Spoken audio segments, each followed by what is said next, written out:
Sejenis ada perasaan ngerasa nggak pantas buat dapet yang baik. Pernah nggak kamu ngerasa seperti itu? Kalau kamu sekarang sedang ngerasain perasaan itu, cocok banget dan pas banget kamu klik video ini. Akan relate sama cerita yang akan aku sampaikan. Seorang mahasiswi ditemukan meninggal dunia di kos-kosan pacarnya. Ini ternyata pelakunya adalah pacarnya sendiri. Pelaku dan juga korban ini kenalan lewat sosmed. Mereka baru pacaran selama 2 minggu. Hingga di hari itu pelaku ngajak korban buat minum kopi di sebuah kafe. Awalnya korban sih nggak mau, tapi karena pelaku ini marah-marah dan maksa, akhirnya korban nurutin permintaan pelaku dan pelaku minta korban buat jemput dia di kos-kosannya. Tanpa ada pikiran buruk dan semacamnya, korban pun jalan menuju kos-kosan pelaku. Nah, pas sampai di sana, korban masuk ke dalam kos-kosan, kemudian dikunci sama pelaku kos-kosannya. Di dalam kos-kosan itu juga, pelaku langsung nyeret korban buat masuk ke kamar dan memaksa korban untuk berhubungan badan. Karena korban terkejut, akhirnya korban bereaksi. Korban berusaha untuk melawan. Nah, karena nafsu si pelaku ini udah di puncak, tapi korban menolak dan berteriak berusaha untuk melawan. Pelaku pun emosi hingga akhirnya pelaku memutuskan untuk mencekik leher korban sampai korban lemas dan meninggalkan korban begitu saja sampai akhirnya korban meninggal dunia. Nah, kejadian ini sampai ketahuan itu gara-gara pelaku, habis itu kan pelaku kabur.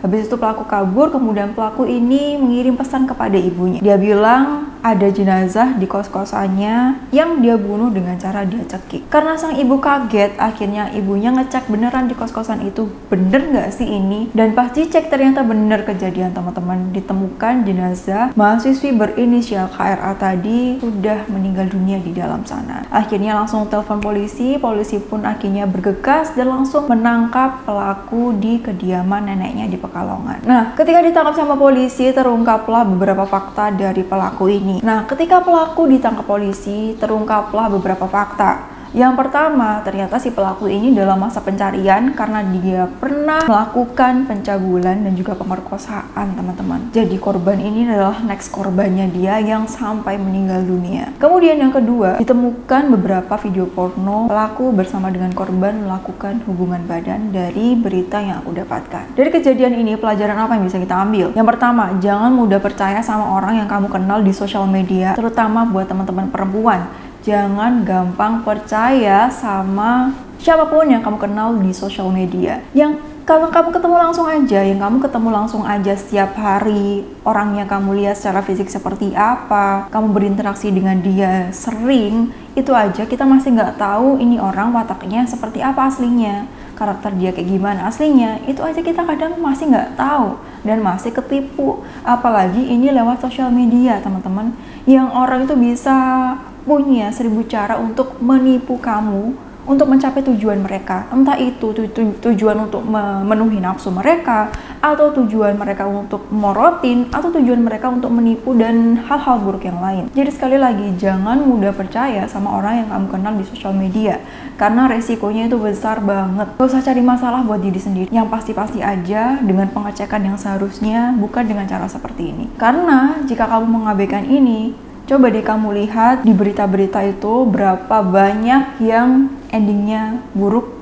berapa banyak yang endingnya menimbulkan penyesalan, dan berapa banyak korbannya, most of them, mayoritas adalah perempuan. Jadi hati-hati, sekali lagi hati-hati. Gak peduli seberapa besar kamu kesepian, gak peduli seberapa besar kamu butuh seseorang untuk membuat kamu merasa dicintai, membuat kamu merasa disayangi. Kenalan lewat sosmed itu bukanlah opsi terbaik ini, apalagi ketika kondisi emosional kita atau kondisi mental kita lagi nggak stabil. Itu bahaya banget dan berpotensi besar, berpeluang besar untuk gampang ketipu. Yang kedua, hindari berkhalwat dengan lawan jenis. Yang terjadi pada kasus ini adalah korban dan juga pelaku ada di dalam ruangan, dimana di situ mereka berdua aja, apalagi kondisi dikunci pintunya. Karena kita nggak tahu kapan kondisi iman lemah, kita nggak tahu kondisi nafsu seseorang itu seperti apa, niat buruk mereka kayak gimana. Setan bisa masuk kapan aja dan mendorong seseorang untuk melakukan kejahatan. Kejahatan terjadi karena ada kesempatan. Jadi jangan pernah kamu ada di kondisi berduaan bersama dengan lawan jenis. Kalau misalnya kepepet ada kepentingan atau ngajak ketemuan, mendingan di tempat yang ramai, jangan di tempat yang sepi seperti itu. Apalagi ini dalam ruangan dan dikunci.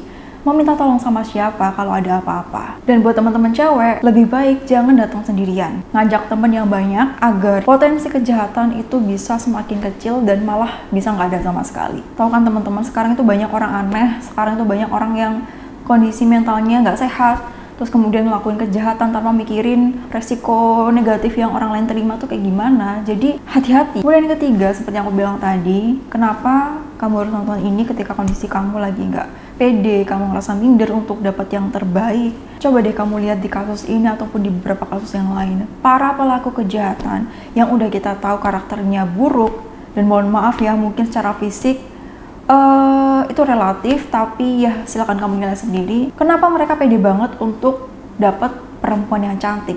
Kok dia bisa pede banget dapat perempuan cantik seperti korban? Apalagi kamu yang baik, minimal nggak neko-neko atau nggak ngelakuin hal yang merugikan orang lain, bahkan berusaha untuk jadi yang terbaik, cantik, cakep. Kenapa kamu harus nggak pede? Kamu harus jauh lebih pede untuk rasa pantas dapat yang soleh dan solehah, seperti kriteria terbaik lah pokoknya, seperti itu. Ya nggak sih kalau misalkan dipikir, terutama ingat ini yang bilang Allah ya teman-teman, bukan aku.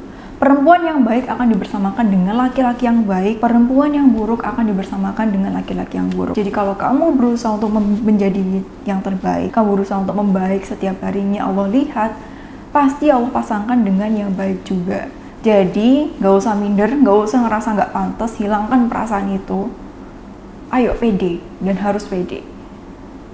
Ketika memilih pasangan, wajib diseleksi, jangan asal pilih. Jika muncul dalam perasaan kamu, aku pantasnya dapet yang kayak gini, kayaknya aku nggak pantas dia dapat yang baik, bla dan semacamnya, buru-buru istighfar. Itu adalah godaan syaitan yang pengen kamu punya kisah hidup yang buruk, pengen kamu menyesal, pengen kamu menderita. Jangan turuti apa kata setan. Oke teman-teman, jadi seperti itu. Semoga video ini memberikan manfaat dan Allah memberikan pelindungan buat kita semuanya, dan semoga korban mendapatkan tempat terbaik di sisinya, serta keluarga diberikan ketabahan oleh Allah Subhanahu wa Ta'ala. Kalau kamu klik video ini berarti kamu tandanya mau belajar kan? Jadi terima kasih sudah nonton sampai akhir. Wassalamualaikum warahmatullahi wabarakatuh. Semoga kamu bisa menerima dan menyerapi pesan yang disampaikan dalam video ini.